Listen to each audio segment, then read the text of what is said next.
Gente, bom dia a todos e todas. Sou a Karen, sou professora do Estado, estou vereadora, faço parte do Movimento Social Negro.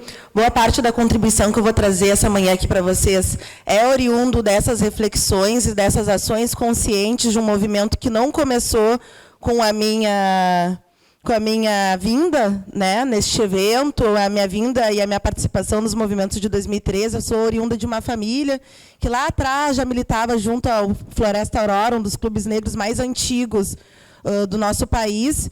E boa parte da teoria que eu acessei foi dentro das bibliotecas da minha casa. Assim. Então, não estava presente dentro dos currículos das instituições, não aprendi isso na escola, não aprendi isso dentro da Universidade Federal do Rio Grande do Sul, onde eu me formei. E isso diz muito sobre a estruturação dessa sociedade, né, que nega a perspectiva do oprimido, que nega a perspectiva da ampla maioria do seu povo.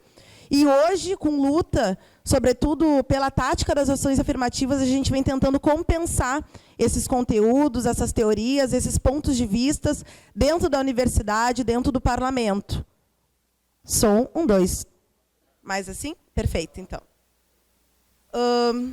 Então, é uma reflexão oriunda de um movimento social que não começou ontem, e que é muito importante esse conhecimento, esse saber acumulado ser legitimado também dentro das instituições, mas não só para fortalecer essas instituições, né, mas para a gente conseguir desenvolver uma crítica a como elas hoje fazem a manutenção, né, de boa parte dessas desigualdades que a gente vem denunciando. Quando a gente fala de racismo, de patriarcado, da estrutura de gênero da sociedade brasileira, né, que se organiza para colocar nas costas das mulheres uma dupla, tripla jornada de trabalho. A gente está dizendo de uma sociedade de 523 anos de história contada que é fundada, né, em cima dessa perspectiva, né, que é organizada, e o Estado brasileiro, né, desde a escravidão, ele tem essa composição de classe, né, ele faz a transição do trabalho escravo para o trabalho assalariado sem refletir a inserção desses segmentos majoritários da sociedade dentro da sociedade capitalista que se fundada.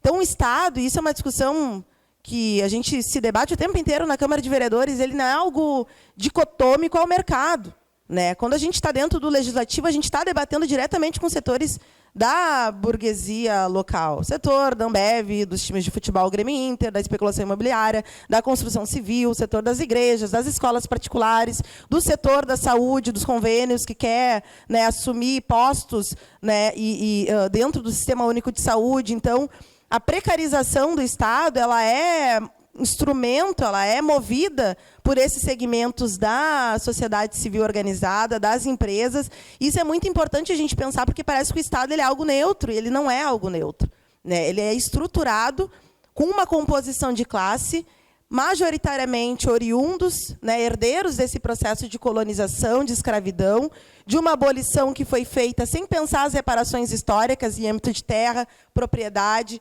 direitos e dignidade, né? Então, boa parte das desigualdades hoje que a gente fica repetindo, né, em relação aos índices de emprego, sobreemprego, genocídio, encarceramento, exclusão, em relação aos direitos básicos previstos na Constituição de 88, que não se fizeram concretos para boa parte da população. Então, questões básicas de saneamento, de acesso à educação, o direito à vida, né, se a gente for falar em relação ao extermínio da juventude negra, né, como é que a gente consegue colocar isso enquanto elementos, né, dessa sociedade brasileira, capitalista, que se desenvolve se subdesenvolvendo, que não tem espaço para todos e todas conseguirem se desenvolver, e o Estado, muitas vezes, ele organiza, né, essa opressão e essa superexploração. E aí, se a gente for ver, boa parte das leis que são aprovadas dentro do parlamento, pelas costas dos trabalhadores, são leis que nos desprestigiam, que nos desprivilegiam dentro dessa estrutura social. Então, é importante a gente conseguir falar das coisas do jeito que elas são.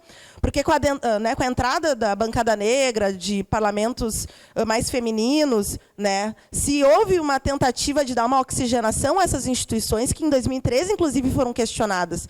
Né, o povo que vai para a rua em 2013 não era só por 20 centavos.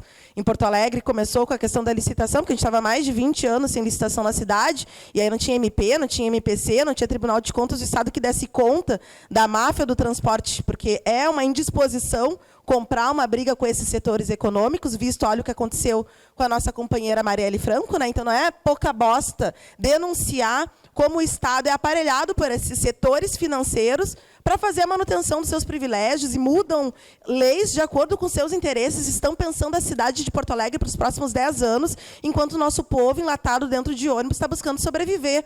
Então, é assim que funciona a democracia brasileira. Né? E a questão dessa cultura política do voto e um cheque em branco para os políticos e o esvaziamento dos espaços de reflexão e ação do nosso povo, a criminalização dos movimentos sociais, a criminalização daqueles que lutam, também corrobora para essa apatia e também corrobora para a manutenção. Não, então a Karen vai lá e me representa, a bancada negra vai lá e me representa, o parlamento mais feminino vai lá e nos representa, enquanto, né, mulheres. E a gente vem percebendo cotidianamente a insuficiência disso. Porto Alegre, por exemplo, é o parlamento mais feminino do Brasil, a Câmara de Vereadores, e a gente não avançou 1 centímetro na luta pela garantia de creche, contra a terceirização, na luta por ampliação das casas de acolhimento às mulheres vítimas de violência. Em relação à questão racial, é uma tragédia. Porque a gente está debatendo com pessoas eleitas pelo povo de Porto Alegre que têm um pensamento do século XIX. Então, é muito difícil a gente conseguir avançar entre os nossos pares dentro daquele espaço que é extremamente burocratizado. E, ao mesmo tempo, a nossa estada lá, muitas vezes, legitima aquele espaço enquanto a casa do povo. E o tempo inteiro a gente tem que... E aí a Angela Davis ela traz essa reflexão, né? A gente lutar pelas leis, mas, ao mesmo tempo, mostrar a insuficiência das leis. Porque colocar lá que tu tem direito à moradia, à educação, a saneamento, à saúde... objetivamente não garante o saneamento à moradia. Então, é um arranjo social que precisa ser reorganizado para que, de fato, a gente consiga fazer com que as leis progressistas saiam do papel.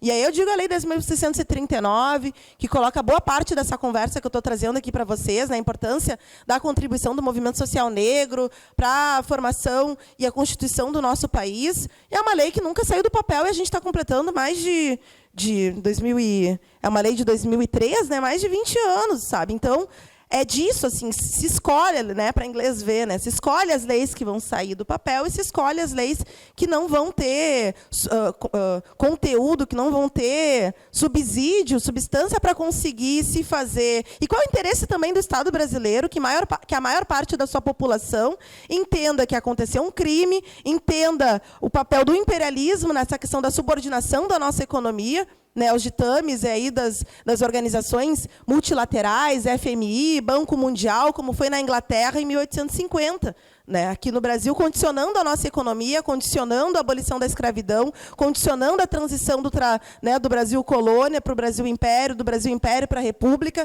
Então, desde sempre, a nossa democracia, a nossa política, a nossa economia teve uma interferência muito grande das potências, né, da metrópole, das potências de capitalismo central. Né, isso naquilo que a gente produz, isso da forma com que a gente pensa, na forma com que a gente organiza nosso trabalho, na forma com que a gente pensa e organiza a nossa família. Genocídio no sentido ampliado, né, que é algo que o Abdias do Nascimento colocou lá atrás naquele livro, o Genocídio do Negro Brasileiro. Não é só a morte em si de corpos negros, né, mas é o epistemologicídio, que coloca que a filosofia começou com os gregos e com os romanos, é a discussão da desconstituição da ideia de família, de propriedade e de constituição do trabalho, né, que também, até hoje, vai de encontro com aquilo que é produzido dentro dos territórios indígenas, dentro dos territórios quilombolas, dentro dos centros de matriz africana. Então, essa desconstituição, né, econômica e ideológica da sociedade capitalista, frente a esses modos de existência que caminham no sentido de um bem viver. Né, de valores civilizatórios que se contrapõem diretamente aos valores da sociedade capitalista, que é uma sociedade pautada no individualismo, no consumismo, na propriedade privada, na busca incessante do lucro. Né, e isso vem pautando a nossa vida. Isso não é questionado enquanto um elemento fundamental da crise que a gente enfrenta, que não é uma crise só econômica, é uma crise civilizatória, uma crise de sentido.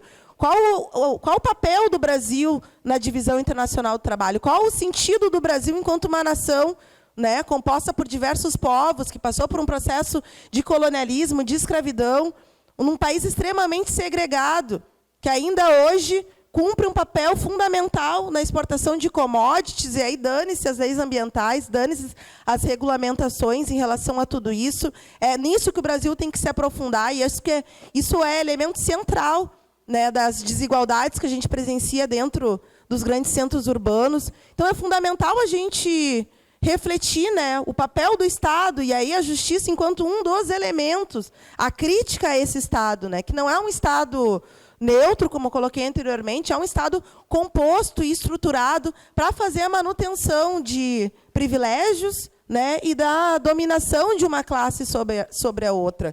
E, em âmbito de movimento social negro, né, as nossas principais bandeiras, assim, né, o debate do encarceramento em massa, né, o papel da justiça burguesa para potencializar o encarceramento de corpos negros, a alteração da lei de drogas em 2006, enquanto também um fator determinante, aí, a partir do perfil de suspeição, né, e colocando a responsabilidade no delegado de polícia de determinar quem é traficante, quem é usuário. Casos que a gente acompanhou, como o do filho da desembargadora de Mato Grosso, se eu não me engano, o Breno Borges, né, que foi preso com 300 quilos de maconha, armamento de grosso calibre, foi considerado com síndrome de borderline. Ao mesmo tempo, Rafael Braga, preso em 2013 por portar pinho-sol, pegou um tempo grande de cadeia e só foi, né, foi para o semiaberto porque adquiriu tuberculose, que é uma doença muito comum pela qualidade dos presídios que são apresentados, né, para essa população, assim.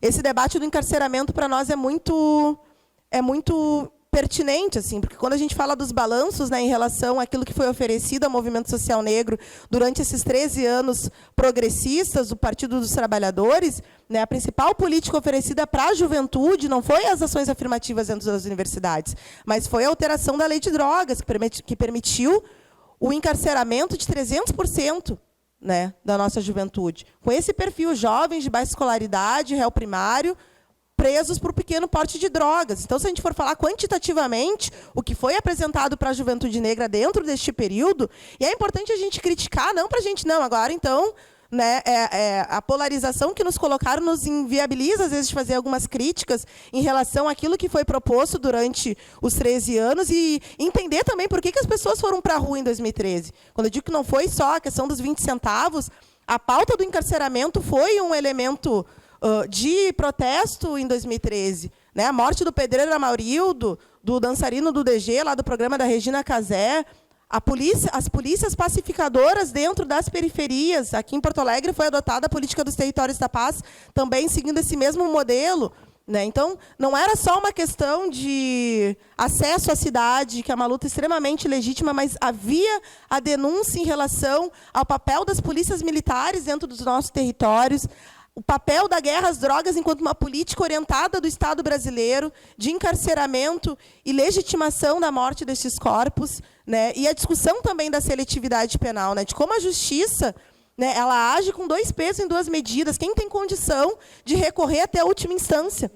Né? Hoje em dia, boa parte das pessoas que são presas, mal e mal, têm acesso a uma defensoria pública. Assim. Então, não dá conta. Né? O que a gente tem hoje de instrumento, né, de defesa do nosso povo em relação aos marcos que estão colocados dentro dessa justiça burguesa não dão conta, né, de dar uma resposta objetiva a todo esse encarceramento e todas essas injustiças que a gente enfrenta aí no cotidiano das nossas cidades. Assim. Então, isso eu acho que é um elemento importante de trazer para vocês. Outra discussão que eu acho fundamental, assim, a gente pensar o limite das instituições e como muitas vezes a gente é levado a defender pautas que até um tempo atrás nós questionávamos. A gente sempre questionou a substância da democracia. Né? Como é que a gente vai dizer que a gente vive numa democracia onde mulheres recebem até 1/3, mulheres negras recebem até 1/3 do que um homem branco? Como a gente vai dizer que a gente vive numa democracia se um jovem negro tem 6 vezes mais chances de morrer ao se deslocar do serviço para a escola, da escola para casa, do que um jovem branco? Como nós vamos dizer que a gente vive numa democracia se a gente não tem as mesmas condições de recorrer frente à justiça? Né? Então, hoje, a defesa da democracia se dá porque a gente viu o ascenso do fascismo, do bolsonarismo, a escalada da violência às instituições. Mas são instituições que a esquerda radicalmente sempre criticou. Então, como é importante a gente conseguir qualificar e defender quais são os nossos princípios em relação à democracia, em relação à liberdade, em relação a uma sociedade que prevê direitos. Porque isso que está colocado na Constituição de 88 não dá conta. Né? A importância da gente conseguir fortalecer organizações e fortalecer espaços de democracia de fato que muitas vezes são desconstituídos por essas mesmas leis. E aí eu pego 2013, né? Todo o arcabouço legal que veio para cima do movimento social. Lei Geral da Copa, Lei Antiterrorismo, Lei da Garantia e Ordem. Eu sempre digo, os bilhões investidos em armamento e tecnologia para a perseguição dos movimentos sociais. Isso tem que ser criticado, cara. A gente não apanhou do Bolsonaro o que a gente apanhou da Dilma e do Tarso aqui, em âmbito de governo estadual. E a gente não fala sobre isso. A gente não debate. Quando o povo vai para a luta, que a gente mais precisa, né, dos setores progressistas que ocupam esses espaços dentro dessas instituições, que eles ajudem a transgredir a essa institucionalidade burguesa que não dá conta de absorver os nossos direitos e de conseguir garantir substancialmente a liberdade e tudo aquilo que a gente diz defender, como é muito fácil essas instituições e esses servidores públicos, essas representatividades se colocarem do lado oposto da trincheira. E a gente tem que ter memória em relação a isso. Organização política é memória, o bloco de lutas, o que fizeram com os nossos militantes, a forma como a gente foi repreendido nas ruas do país, isso faz parte da nossa história. Isso é uma narrativa que está em disputa, professor. Porque dizem que é isso, foi a abertura das portas do golpe. E aí nega toda a legitimidade daquilo que foi colocado, porque foi bilhões para investimento de megas arenas esportivas, comunidades que foram removidas aqui em Porto Alegre, quem passa pela Cruzeiro ali na Avenida Tronco, viu a tragédia que foi, mais de 100 mil famílias, de 1.000 famílias removidas, com um valor de aluguel social, e que até hoje as obras não estão prontas e as áreas que foram destinadas para o gravame dessas moradias não foram respeitadas e as construções não foram feitas. Assim. Então, violações de direitos, perseguição, criminalização.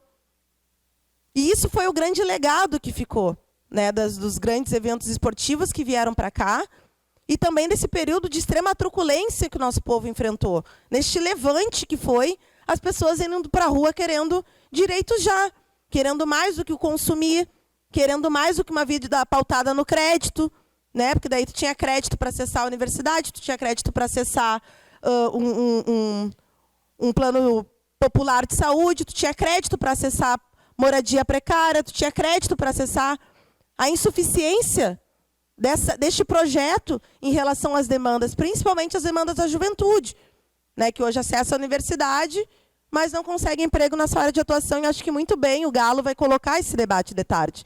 Né? Um Brasil que não consegue se realizar para o seu povo. Um Brasil que não consegue absorver toda essa força de trabalho qualificada. E um Brasil que tem instituições extremamente retrógradas, que são as primeiras a se colocar contrárias aos avanços e às discussões que são originadas pelo próprio movimento social, pelo medo de perder o controle, pelo medo de ter que ceder, né, em relação a essa lógica, né, do privado pautar o público por dentro das instituições. Aí a gente fala do Congresso, do MDB, do PP, do DEM, da sigla que for, né? Estão fazendo a manutenção de interesses corporativos. E quem é que defende o interesse do povo dentro desses espaços? Sabe? Como é que o povo está subrepresentado dentro desse espaço? Até porque essa reflexão em relação ao limite dessa institucionalidade para as nossas demandas, o debate de cortar na própria carne, de tentar transgredir isso e mostrar como é insuficiente essas instituições para as mudanças radicais que a gente se propõe. Poxa, a gente fala de racismo estrutural. Tem coisa mais radical do que propor medidas de combate ao racismo estrutural? É pensar a desmilitarização da polícia, é pensar a reforma urbana que coloque a periferia no centro, não as casinhas lá, lá no Timbaúva, lá na Restinga. É pensar uma nova lógica de transporte coletivo na cidade, que quebra esse monopólio das empresas. É pensar autonomia em relação ao orçamento da cidade, não as migalhinhas que a gente fica discutindo no orçamento participativo, comunidade brigando com... Isso é pensar a medida efetiva em relação ao racismo estrutural. Mas ninguém coloca isso na pauta política. A gente se submete àquilo que é possível e viável dentro das condições extremamente desfavoráveis que existem dentro do parlamento, em que a gente é minoria, então a gente não tem condição de, no voto, né, impor as nossas vontades. Mas isso desde 88, né, que eu acho que foi o congresso mais progressivo que a gente teve. A esquerda ainda era minoria, teve ainda que fazer aliança com determinados segmentos do centro. Como a gente teve que fazer agora, né, esse megazord para derrotar o Bolsonaro. Bolsonaro foi o grande vitorioso das eleições. Nós tivemos que nos aliar com o camarada Alckmin, nós tivemos que nos aliar com o Tebet, nós tivemos que nos aliar com a União Brasil, nós tivemos que nos aliar com tudo isso para derrotar o Bolsonaro. E eu fiz campanha na chuva e no sol doente para derrotar o Bolsonaro. Mas é importante a gente dizer que isso é insuficiente. E o papel da esquerda não é agora fazer governabilidade com esses setores retrógrados da nossa sociedade, que não tem compromisso com as nossas pautas históricas, mas desenvolver a consciência do nosso povo, avançar em âmbito de instrumentos que a gente constituiu até aqui, que também estão com dificuldade de responder essa reestruturação produtiva, que estão com dificuldade de responder, né, essas novas demandas, esses novos movimentos sociais. Então, tem muitas tarefas que estão colocadas para nós. Quando a gente vem para esse tipo de mesa aqui, não é só uma discussão para ficar divagando em relação à sociedade. A gente tem gana de mudança, a gente vem experimentando coisa cotidianamente, porque a gente tem um compromisso com o nosso discurso. Isso eu acho que é muito importante, né? Falar até papagaio fala. Qual o compromisso que a gente tem em âmbito de organização política, com esse checklist de problemas que a gente vem pontuando, e é cansativo muitas vezes para nós, né, que a gente vem e a gente sempre está falando dos mesmos problemas, cara. Sempre os mesmos problemas, sabe? Desigualdade, desemprego, a dificuldade da justiça, sabe? Mas como é que a gente consegue avançar em experiência real e concreta nas greves, nas ocupações, nas lutas? Ali que a gente vai saber quem está do nosso lado e quem não está. Sabe? Porque é muito fácil o movimento se corromper. E aí, para concluir, eu pego isso, eu digo muito fácil o movimento se corromper. Pegar um exemplo que foi recente, que foi o assassinato do Beto Freitas, né? Assassinato que aconteceu dentro do Carrefour, uma multinacional francesa, que vem para países do tipo nosso, para lá explorar nossa força de trabalho abundante, que terceiriza um serviço, que foi o serviço de segurança, que também tem uma lógica militar, porque a dona da Vector era uma militar. Assassinaram o Beto. Teve uma entidade, a UNEAFRO, organizada pelo Frei Davi, uma entidade nacional do movimento social negro, que se adiantou e entrou com uma ação civil pública e negociou, pelas costas de todas as entidades do movimento social negro, o maior acordo do Ministério Público do Rio Grande do Sul. Isso vem sendo questionado nacionalmente. Por que não foi conversado com a família? Por que os honorários dos advogados são 3 vezes mais do que a família recebeu? Por que foi definido que o recurso, ao invés de ir para um fundo público, que deveria estar regulamentado dentro do Ministério Público, foi para bolsas de estudo em universidades privadas? Por que essa entidade se utilizou, né, do assassinato do Beto para se autopromover e para fortalecer uma lógica que é muito perigosa em âmbito de movimento social negro, que é querer substituir o protagonismo do movimento social negro? Abrir mão de fazer um processo de discussão, de assembleia, de respeito primeiramente ao luto à família. E, a partir daí, a gente elaborar qual é a nossa tática em relação àquilo que foi feito. O TAC é um termo de acordo de conduta terrível. Convido vocês a ler, que, inclusive, desresponsabiliza o Carrefour pelo crime de racismo. O Carrefour agora está com vários editais antirracistas, né?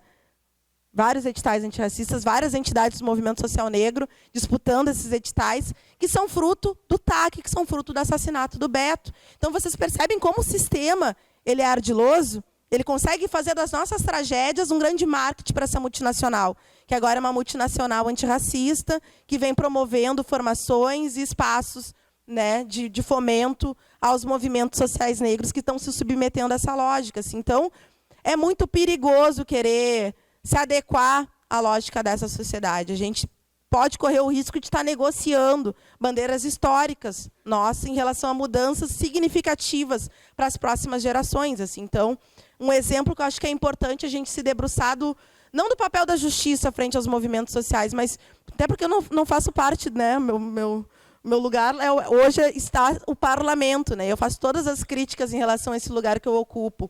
mas também esse lugar do movimento social frente a este modelo de justiça. E essas normativas e essas regras que também tentam enquadrar, né, a nossa organização, tentam enquadrar a nossa disposição de luta dentro daquilo também que é possível dentro dos acordos, né? E isso, enfim, do ponto de vista de militante, é muito errado. Né? Então, é importante a gente refletir isso também. Já passou meu tempo, eram essas as questões que eu queria trazer nesse momento, e estou aberta aí depois para a gente seguir conversando. Essa discussão sobre a profundidade do racismo na sociedade brasileira, ela é muito central assim, para a gente pensar o papel da democracia e do Estado, né, frente ao combate à expressão dessas discriminações, dessas violências e dessas mortes. O Silvio, quando ele avança na discussão de como o racismo estrutura a sociedade de classes brasileira, ele vai no sentido da dinâmica. Ele fala de escravismo, de colonialismo e de como o Brasil se relaciona com as potências mundiais, aí desde que os portugueses chegaram, dentro desta lógica de exportação de commodity, né? Uma economia agrária de exportação de insumo de baixo valor agregado, que faz com que o Estado arrecade pouco, não produza tecnologia e fique refém política e economicamente das potências globais. Antigamente era o pau-brasil, açúcar, cacau. Hoje é frango, soja, milho, minério de ferro, na lógica do latifúndio, do agronegócio, da mecanização do campo, da destruição do meio ambiente, da destruição das terras indígenas e quilombolas. Então, é essa a história de 523 anos do Brasil, e o racismo se estrutura justamente aí. A necessidade de uma força de trabalho superexplorada, o desemprego, que também ajuda na localização da baixa remuneração desses trabalhos, e do genocídio enquanto uma política de Estado, que independe de governo, mais progressista ou menos progressista, dentro dessa lógica de Estado. O que tu faz com o desempregado? O que tu faz com a pessoa em situação de rua? O que tu faz com o analfabeto? Tu prende, tu mata, porque é uma economia onde não tem espaço para todos e todas se realizar. E agora a gente nunca teve tanto jovem dentro da universidade. Uma das desculpas da burguesia antigamente era que a gente tinha uma força de trabalho que não era qualificada. Nunca teve tanto jovem dentro da universidade, pública, privada. Nunca teve tanto negro. Nunca teve tanta mulher indígena, quilombola, em espaços de poder e de decisão. E o nosso povo nunca esteve numa situação tão ruim em relação à possibilidade da humanidade de resolver esses problemas da Idade Média, que é a população conviver junto à própria merda, porque não tem saneamento. Então, é da capacidade do capitalismo de desenvolver tecnologia e condições para que a humanidade consiga viver bem e acessar os recursos, os insumos e as mercadorias, que a gente debate a questão do racismo estrutural enquanto um mecanismo de legitimação e naturalização dessa segregação e dessas mortes. Por isso que, para nós, é fundamental desvelar a questão simbólica do racismo. Então, sim, representatividade importa. Ao mesmo tempo, mostrar a insuficiência do mercado brasileiro nessa dinâmica de conseguir pensar um futuro próprio, para que o Brasil consiga ser competitivo, ter postos de trabalho, incorpore as novas tecnologias, para a gente ter mais tempo livre, mais liberdade, mais dignidade. Hoje, as revoluções tecnológicas que estão acontecendo dentro do mundo, internet das coisas, 5G, inteligência artificial, vem fazendo com que o trabalhador tenha que trabalhar ainda mais. E vem potencializando o desemprego. Porque agora tu não precisa mais do cobrador, tu tem a maquininha, tu não precisa mais do guardador de veículo, tu tem o paquímetro, não precisa mais da atendente do telemarketing, tu tem o autoatendimento, atendimento digital. A inteligência artificial vai revolucionar o mercado brasileiro e vai empurrar ainda mais pessoas negras, qualificadas agora, até mais, professor, para essa condição de subemprego, para essa condição, como a Karen muito bem colocou, de superexploração, que é a terceirização, que é a escravidão moderna. A denúncia que a gente fez em relação às vinícolas, Salton, Aurora e a Garibaldi, foi em relação não ao trabalho análogo à escravidão, foi em relação à terceirização que permite, é uma decisão dos governos, terceirizar esse serviço, que é o serviço da ponta, que é o serviço do preto e da preta. Então, é as merendeiras, é o segurança, é a faxineira, é o vigia. E a legislação permite. Então, a legislação não dá conta de garantir direitos, dignidade, liberdade e cidadania. É importante a gente estar lá para tensionar e ajudar o povo brasileiro a chegar nessa concepção. Porque isso é uma conclusão entre nós aqui. O povo brasileiro acredita na democracia. O povo brasileiro acredita no voto. O povo brasileiro acredita nas instituições. E o nosso papel é tentar mostrar os limites e no exercício da luta política, por isso que é muito importante a experiência de 2013, para quem viveu do bloco de lutas enquanto um instrumento de unidade. A gente não consegue fazer unidade agora para as eleições, gente, do município. E a gente conseguiu ter unidade numa pauta fundamental para emplacar uma máfia que segue até hoje dando as cartas do transporte na cidade, mas naquele momento nós tivemos correlação de força. E não foi dentro do parlamento de Porto Alegre, que inclusive a gente ocupou. Foi nas ruas. Usar da revolta e da indignação do nosso povo, que é um povo indignado, que é um povo que aquilomba, que ocupa, que faz greve, que sabota a produção. Usar dessa revolta para pensar projeto de Brasil, porque não vai sair dos iluminados aqui, do judiciário, do parlamento, vai sair das nossas produções de um exercício. E o bloco de lutas, nesse sentido, foi um instrumento onde a gente exercitou a democracia. Inclusive, em determinado momento, a gente expulsou os companheiros do PT porque estavam querendo patrolar a nossa luta. Estavam querendo instrumentalizar, no sentido de vamos para a RBS, como se o problema fosse a disputa da narrativa em relação ao fenômeno que estava acontecendo no Brasil. Ali a gente teve poder de decidir coletivamente numa instância de lutadores e de lutadoras. E isso existe. Quando eu coloquei no início da minha fala, meu pai veio do Floresta Aurora, Satélite Prontidão, os clubes negros, eram sociedades fundadas pelos excluídos para pensar a política de alfabetização, de socialização, de integração, do primeiro emprego. Não foi algo que foi pensado pela burguesia do nosso país. Tudo que a gente teve, a gente arrancou na unha. A gente tem uma história de luta muito importante. Essa memória ela tem que estar presente, porque a gente tem que se reinventar.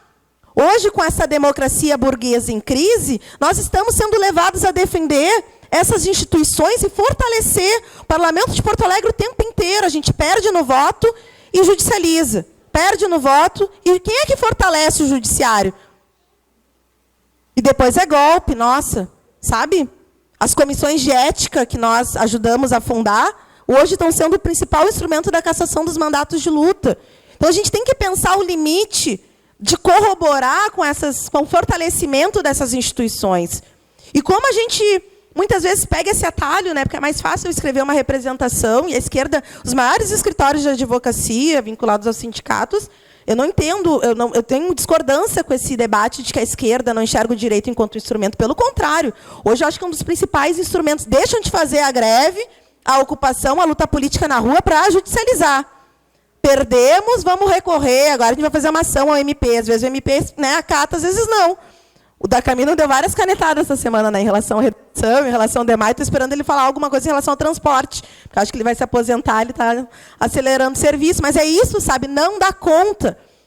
O povo tem uma tarefa fundamental, né, de tensionar essas instituições, de buscar também experiências que nos permitam pensar o que é essa democracia e quais são as ferramentas, os instrumentos que a gente tem que fortalecer, constituir, para conseguir ter a participação de fato popular. Os conselhos nada mais é do que uma legitimação, muitas vezes, do que vem dos governos. E a gente vê cada vez mais um aparelhamento. Aqui em Porto Alegre teve aparelhamento do Conselho Municipal de Saúde, né, os gestores não participando, todas as atas não podendo ser referendadas. A gente teve um aparelhamento do Conselho de Educação. Temos que estar lá dentro, temos, mas, ao mesmo tempo, a gente tem um papel fundamental aqui fora, né, de organização política, de uma forma autônoma, a essas instituições que, muitas vezes, disputam a nossa energia e o nosso tempo. Né? Porque a gente não tem tempo para estar em todos os espaços. Então, a nossa energia ela tem que ser muito bem organizada e a gente tem que definir muito bem onde é que a gente coloca a nossa energia, para não dissipar, né, toda essa nossa vontade de mudar esse sistema que está colocado. Assim. Então, não sei se eu consegui responder todas as questões. Em relação ao genocídio e ao encarceramento, eu estou muito contemplada com o que a Karen colocou, dizer que se criou aqui no Rio Grande do Sul um coletivo de policiais antirracistas, né, com policiais da Brigada, da Civil, da Guarda e da vigilância. Eu achei muito interessante isso, porque me permite subir naquela tribuna e falar para uma comandante Nádia, da Brigada Militar, e para um Bobadra, da SUSEP, de que a narrativa deles em relação a esses problemas, que para nós é fundada no racismo, não é hegemônico dentro dessas instituições. E eles vão cumprir um papel fundamental. Um papel fundamental. E aí eu digo, né, quando o bicho pega, na luta, quando estão invadindo uma comunidade, quando a polícia está entrando de capuz, sem mandado sem ordem, sem mandado, é ali que a gente vai ver a importância desse coletivo para nos ajudar a fazer a crítica social em relação a esse fenômeno que são as polícias, sobretudo as militares, que ocupam territórios e utilizam do Estado para organizar esse sistema de exploração. Assim. Então, tem iniciativas muito massa que estão surgindo e que eu acho que a gente tem que olhar para elas e buscar também tensionar essas discussões, né, nesses fóruns, para que a gente esteja mais junto no cotidiano difícil, porque é no cotidiano que a gente vai mensurar e calibrar a nossa política. Esses espaços são fundamentais, mas é no dia a dia. Então, é um convite, né, a todos os servidores, a todas as servidoras, para que venham junto conosco, né, participem, se engajem desses coletivos antirracistas, conheçam as organizações políticas que são a memória das nossas lutas e venham junto com a gente no dia a dia, porque a gente precisa de mais braços, de mais pernas, de mais cabeças pensantes para construir esses espaços de resistência. Né? Derrotamos o Bolsonaro, mas não o bolsonarismo. Então, a gente tem muito trabalho, muita força a constituir nos nossos municípios, e a gente, dentro do parlamento, dentro da institucionalidade, a gente clama, né, pelo apoio e pela construção dos de baixo, porque a gente está junto. Beleza? Então, era esse meu recado. Agradecer de novo a oportunidade de estar aqui com vocês.